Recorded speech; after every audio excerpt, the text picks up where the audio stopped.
Hello, people. No, that's stupid. All right, let's do this. What's up, everybody? This is Don Ward with Third Creative, thirdcreative.com. We are here today because I've got something new coming down the chute. It is a multi-sport template, but it's a little on the girly side this time. Calling it TGA Fusion. This was created for Texas Gymnastics Academy initially, and obviously it's going to work well for gymnastics, but I think it'll be a good option for a few other things like cheer, dance, possibly some more things. But today we're going to go through all the layers and explain everything, how it works, and the usual.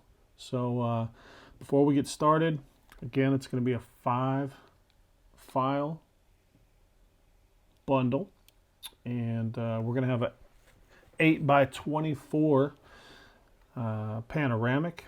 We'll have 2 verticals and 2 horizontals. So we'll have our 16x20, which is going to be our 4x5 ratio. That's good for all your standard prints, your 8x10s. You can crop for your 5x7s, your wallets. We'll also have a 2x3 ratio, which is a 16x24. All the same usual stuff.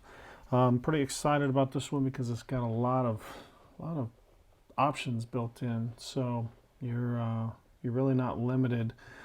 Just take a look real quick at a few things. Some of the sample images that I have so far. This one here on the left, you'll see that makes a good memory mate. You have that memory mate option, and you can do the memory mates full body or partial body. You see over here on the right is a partial body individual example. You see a partial body option here on the panoramic. Also excited that we've got 3 text font variations to choose from. Obviously, you guys know that you can switch out any fonts that you want, use what fonts that you want. I've got 3 built in here to try to make it easier, but if you want to use something else, you always have that option. But you can kind of see the 3 different options that are built in. We've got this brush style, got a more traditional sports font, and then I really like this one over here.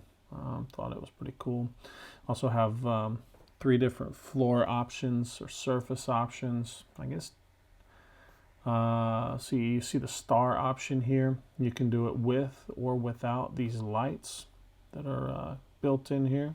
I've got a circle option, and then we've got the option to turn the star and the circle off, and you can use this as a floor surface, or you can do partial body where it'll fade. Another glance at some of the 3 different floor options here. Got some full body options here. You can see that you can do 1 solid color for your background. Looks pretty good. You can also do 2 colors. So you can have it fade from one color to another. There's some more full body options. You got a double image here, so just like your memory mate, you can switch the team or the group out with an individual. More full body. Using reflections here, and most of you guys know I've got a pretty good tutorial video on making realistic reflections, but if you haven't checked it out, go over to thirdcreative.com/learning, and you can brush up on your reflections because they'll come in handy with this design if you want to do full body like these.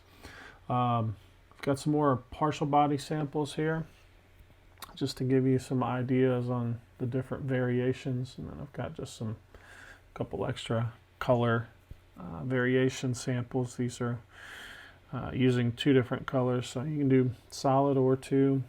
Got a lot of options. Let's jump over to Photoshop and just dig right into this thing. We'll turn off a few layers here before we get started, and let's see, just to kind of get a look at it. Let's open up this background. I'm going to do my best to keep this one quick. I usually try, but don't always succeed. But this is probably going to be a lengthy one because there's so much that I want to talk about and explain. I want you to be able to use all of the features and all the options and possibilities in this thing. So just a heads up, but let's see if we can get through it here. I've got two layers here at the bottom, and these represent the two colors that you see here. So on this bottom one, you can determine what you want your top color to be. Just double click here, you choose your color. Probably familiar with this color picker here. If you just want one color, you can just turn this next layer off and you have a solid color here. One good quick tip, if you want to see what they look like transposed, rather than going into each of these and changing the colors manually, you can select your layer mask here and hit Command or Control I to invert the mask, and it'll let you see what the opposite looks like.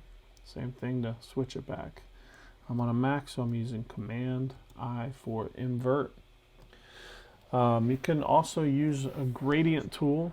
Find it over here. Make sure you're on black to white. So if for some reason this current gradient mask that I have isn't exactly what you want, and you want to edit it, let's say you want it to be more of a broad transition. I hold down Shift, you start where you want it to start, and we go all the way to the top. Now that's the opposite, but we'll do it this way. You can see you get more of a, I guess, a subtle transition. If you want a, I guess, a quicker transition, you can do something like that. But you get the idea. You can play with it if you want to get, different with it. You can go at an angle, see what things look like doing that. You got all kinds of options here. But anyways, let's revert back to how we had it here.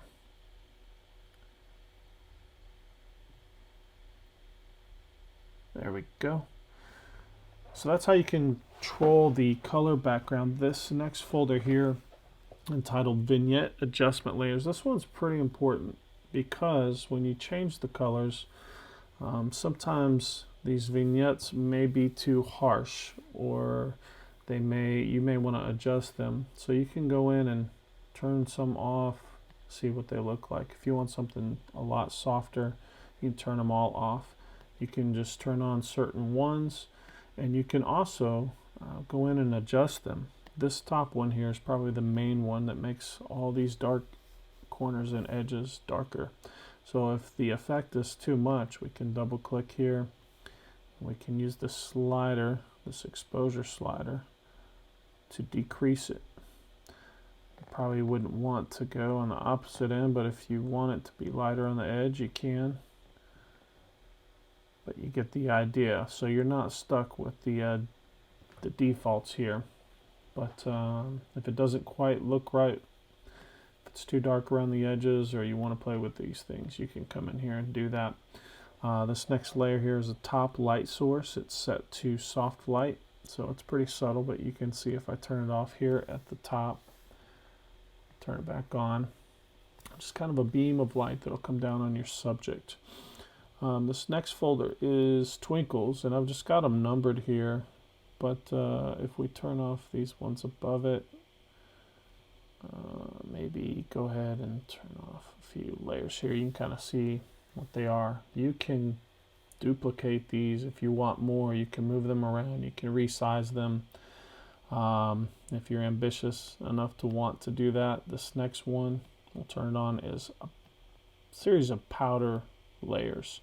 Same thing. You can resize. You can play with the opacity. You can duplicate. I left everything in there as separate layers, and then we've also have one that's dust. Maybe if we turn these other two off, you can kind of see. Very subtle, just some dust particles in here. And same thing, you can duplicate, rearrange, rescale, whatever you want to do in here. I left everything separate. I did not merge them, so something I like to do to try to give you as much control as possible. And that is pretty much it for this background layer. This next one you see says circle option. If you start off the star option here, turn the circle option on, you'll see exactly what that is if you wanted a different shape.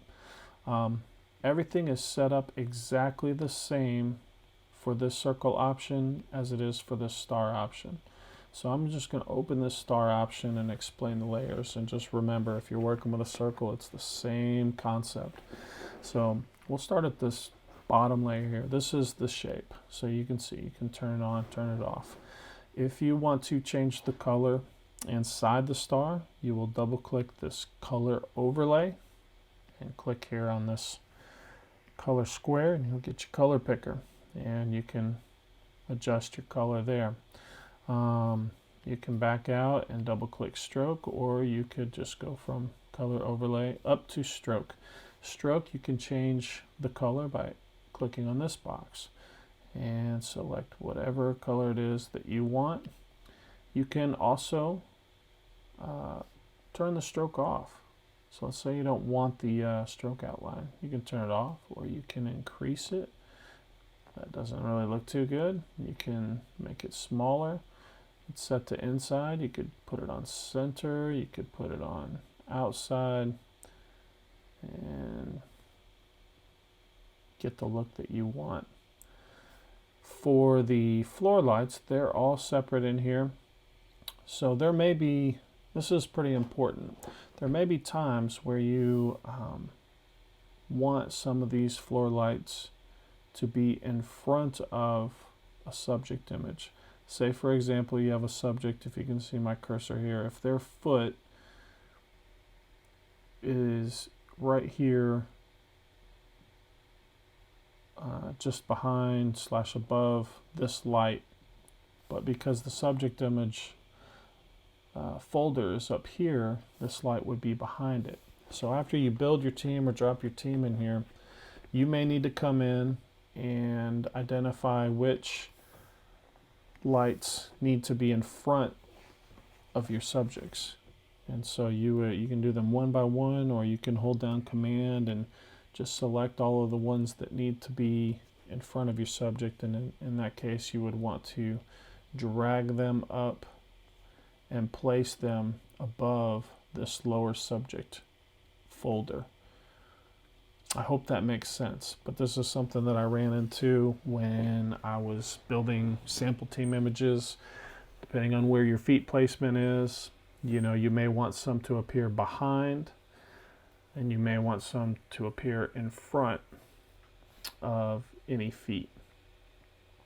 I do have this change lights color on here. If you do it, it's going to be very subtle, and I'll explain. If you turn it on and we open it up, I have color I selected, so it's this light blue color. I've got saturation all the way up, and it's very faint. If I were to make it any darker, it doesn't look natural.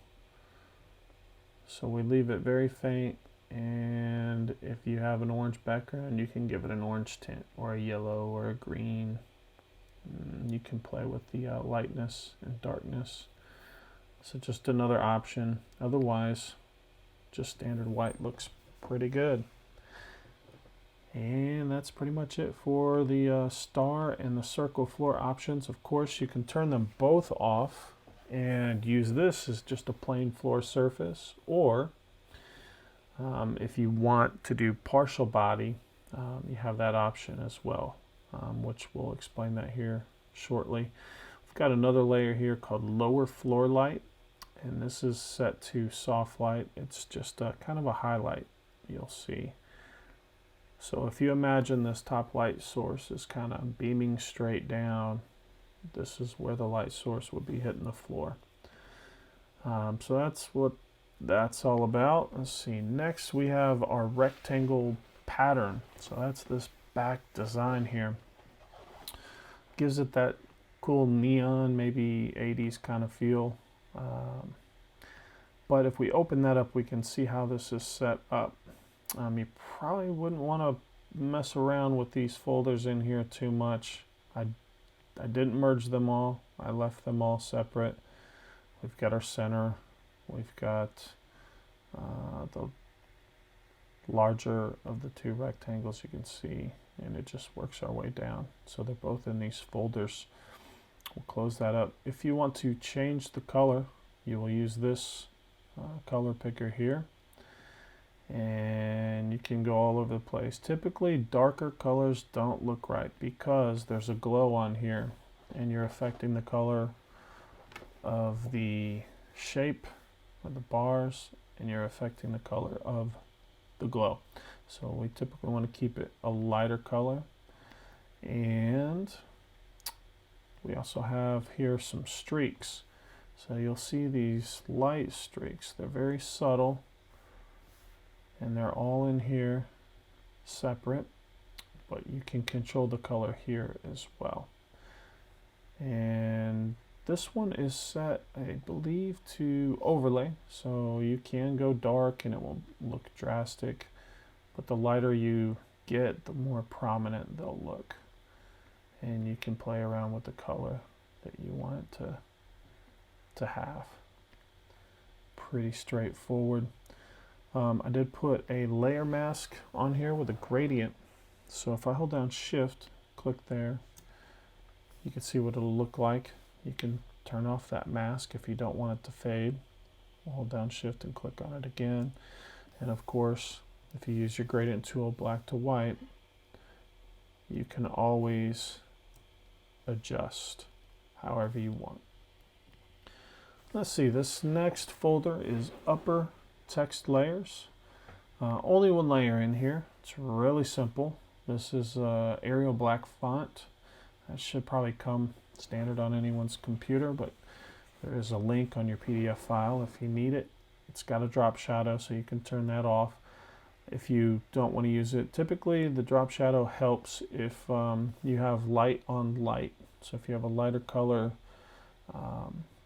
text here and then a lighter color background and you want it to stand out, you can do that. But let's say, for example, if we wanted this black, if you come up here, or if you double click, you can come up here and we set this to black.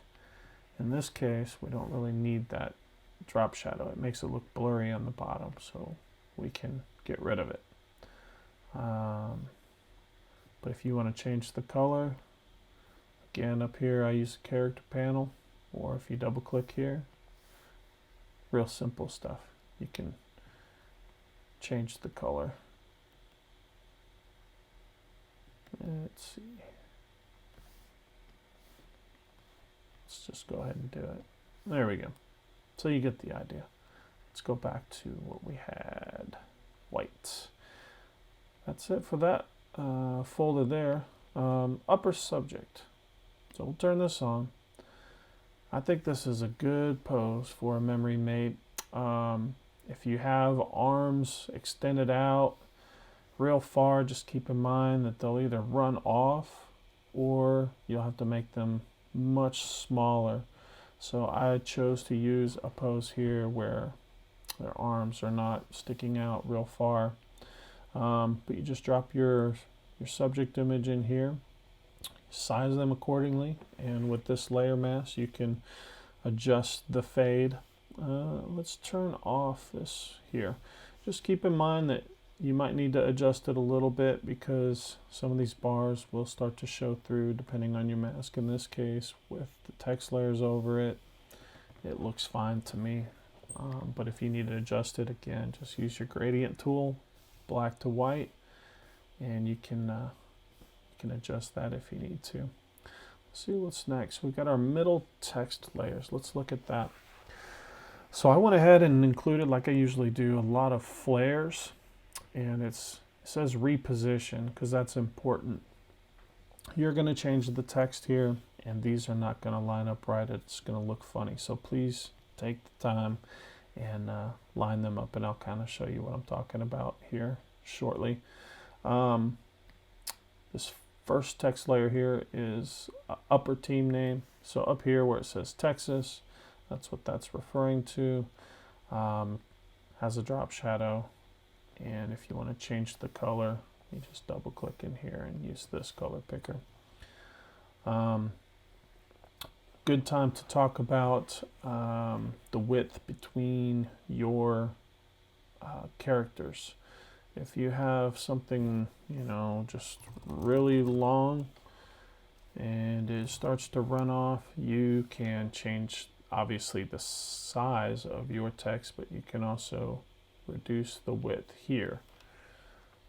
And something a lot of you probably already know, and I talk about it a lot, but just keep that in mind. That applies to any text layer, anything at all.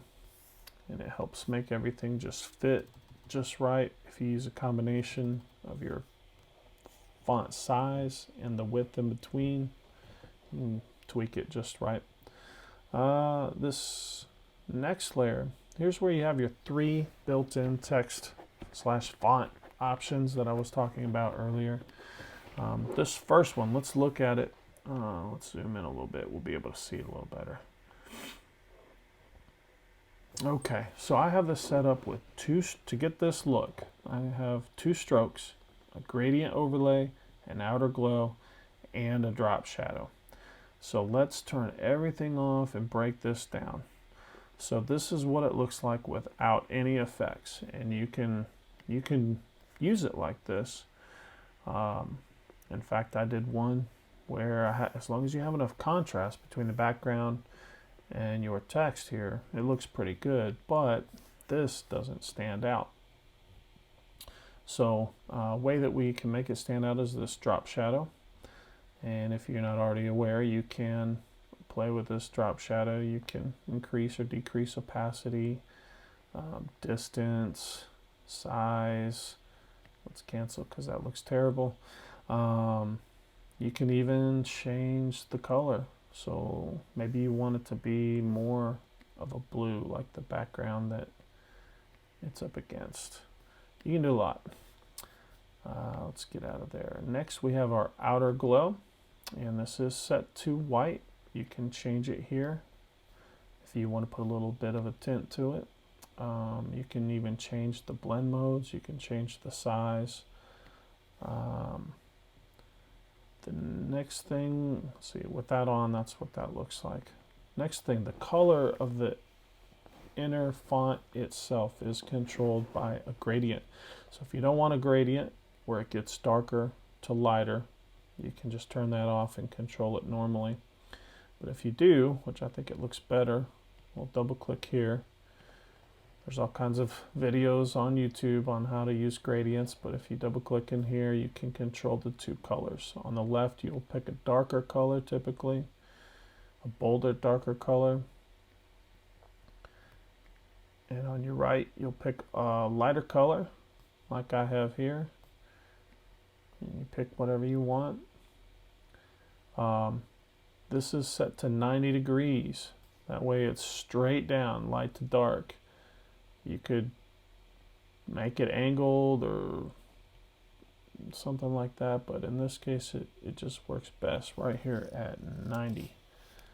Let's see, what else? We've got our first stroke.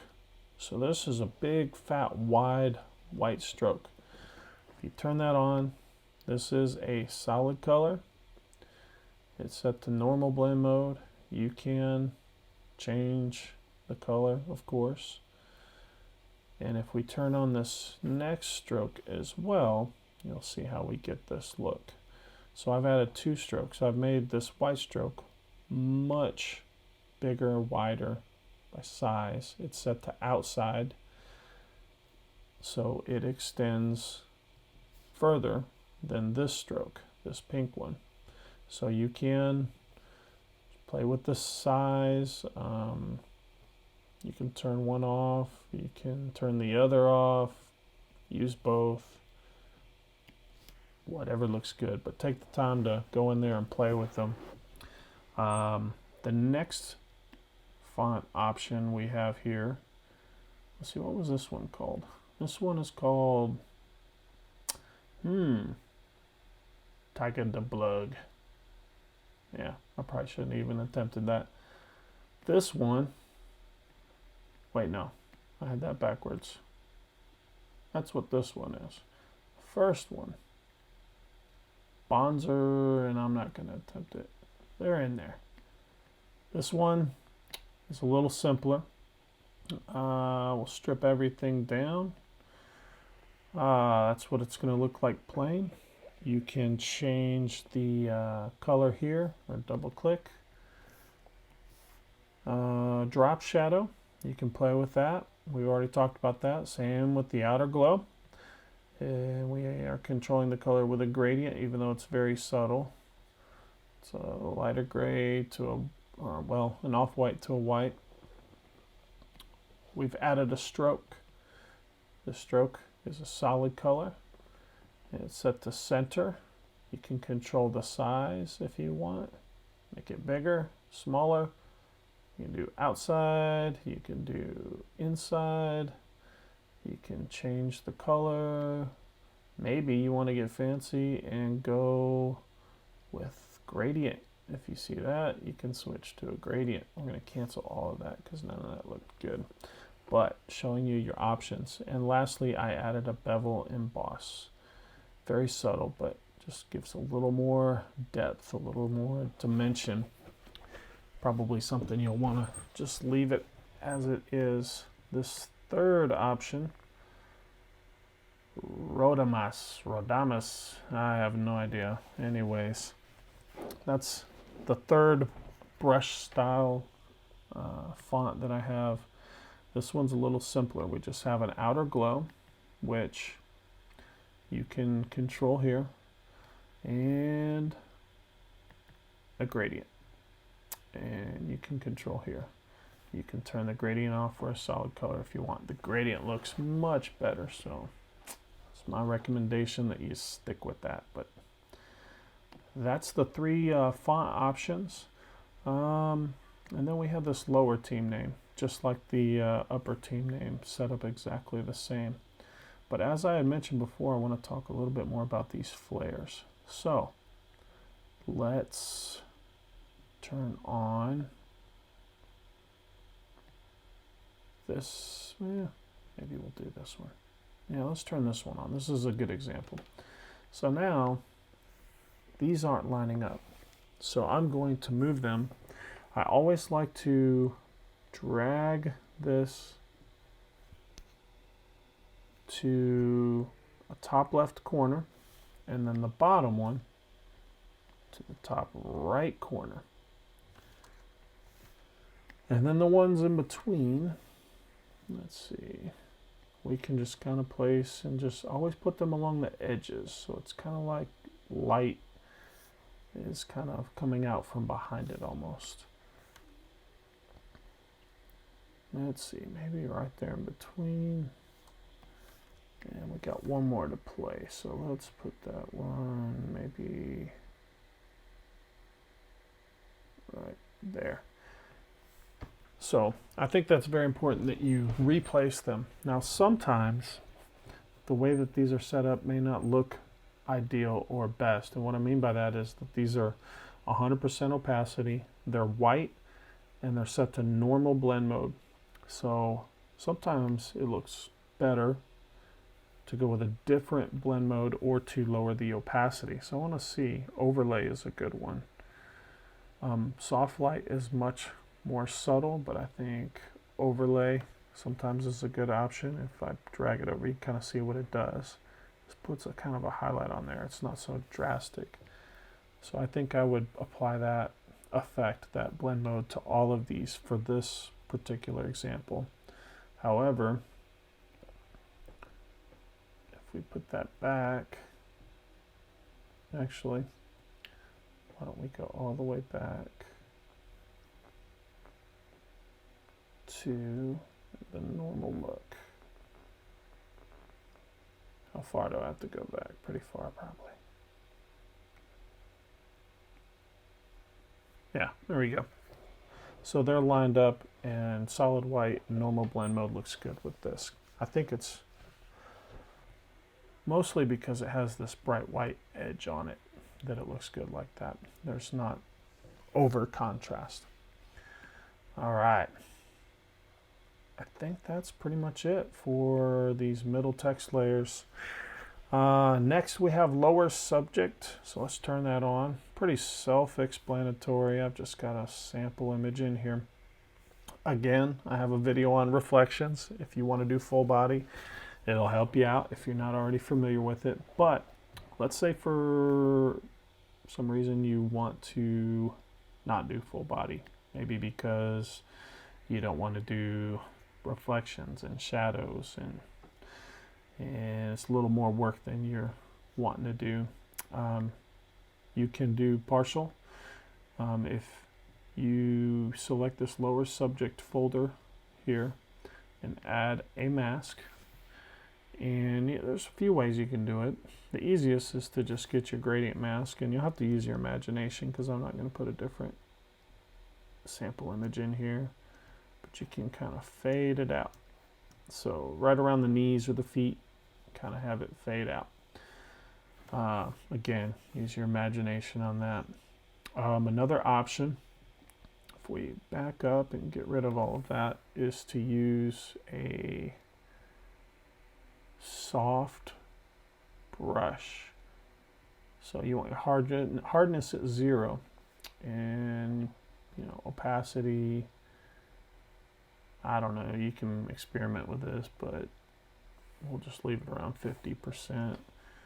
And I use my right bracket key to make this bigger, but you can also do it here.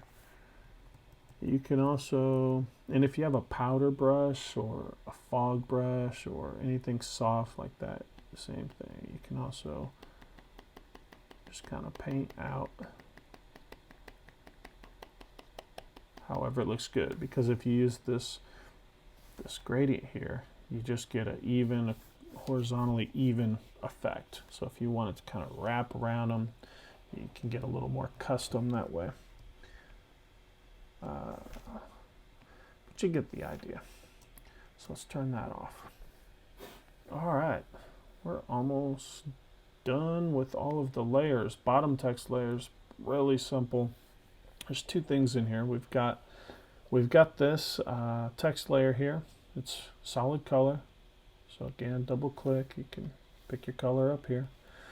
And I have a drop shadow effect on the folder, so it applies to everything in the folder. You can turn that off, turn it on, or adjust it by double clicking there.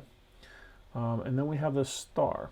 So if you want to change the color of the star, there is a color overlay. So you can double click here, and you can use a different color than the text, or you can use the same. If you want to use the same, you probably already know how to do this, but right click this code, we'll hit OK, come over here to color overlay and paste it right here, which it already is the same color. And that's it. All right, so before we wrap things up, something I want to talk about is how to rearrange some of these layers to get different looks. And these are things that the more experienced Photoshop user may be able to just do and pick up right away. But if that's not you, then maybe this will help you out. I wanted to save it for last. So let's say we wanted to make this just one single image where it's kind of faded out, meaning we don't want the lower subjects at all.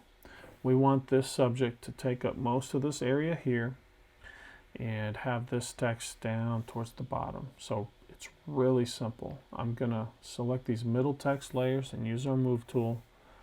Now you can use your arrow key down, but that might take a while. What I'll do is click on this corner here, hold down shift, click and drag straight down, and you can adjust that however you need to. So now we've got that down, and I'm going to do this real quick. You can take more time, get it just right. We're going to select the upper subject folder here, specifically this mask. I'm going to hold down shift and click on that to get rid of the mask for a moment. Let's open it up and select our sample image, and I'm going to scale her how I want her to look. Now, I'm going to turn that layer mask back on. We need to adjust that. So that's where we'll use our gradient mask tool. And I'm going to hold down shift, and I'm going to click at the point where I want it to be completely transparent and drag it up to the point where I don't want it to be transparent anymore. So full opacity. And if that doesn't look good, you can play with it. Just keep doing it. The thing about this is every time you do it, it will override whatever you have here. So you're not adding to the mask that you already have. You're completely changing it. Now, those text layers may be a little bit too low. Can bring that up. And you get the idea. We've got, what is it, our bottom text layers here. And you can scale them too, but you get the idea. Let's take a look at the opposite. This is the 16 by 20, how it comes. And so it is not set up for memory mate. It's set up for individual. But we can easily change it here. So what we'll want to do is turn on our lower subject. I already have the image in there, but you'll place yours. And you can choose the floor that you want to use, if it's the star or not at all, or the circle. So now, these middle text layers need to be moved up. So with that selected, click on the corner here, hold down shift, and we'll just drag it up. And you may have to play with it. Now, close that and we'll go to upper subject. Now this may not be the best subject image because what we were talking about earlier, her hands going, her hands going way up there, so we end up having to make her much smaller to not run off of the page or the canvas. So I think we want to adjust this mask. So we'll come over to our gradient tool. Do something more like that. You get the idea. So that's how you can convert that to a memory mate. Another option, just like the sample image that we talked about, if we come down to where is it? Lower subject. You can put just an image, a single image in here, sorry. So it'll be more like a double image. You can do reflections, have them standing here, and they're individual up there. So just to show you what I'm talking about, this effect here. All right, I think that is about it. So I always fly by the seat of my pants on these videos. It probably shows, but I'm just eager to get it out to you guys. So if you have any questions, if you need anything, always shoot me an email, don@thirdcreative.com. You can go to the website. There's a contact option there. But yeah, always feel free to reach out. I'm always happy to help. I always get back to you as quickly as I can. And as always, I hope my designs help you in your business. I hope these videos help you learn and get better at using these templates. And of course, I hope they make you lots of dough, lots of cash. But that is all, folks. Thank you for joining me again. Sorry this one was so long, but now we get to move on to the next one, something new. So until then, see ya.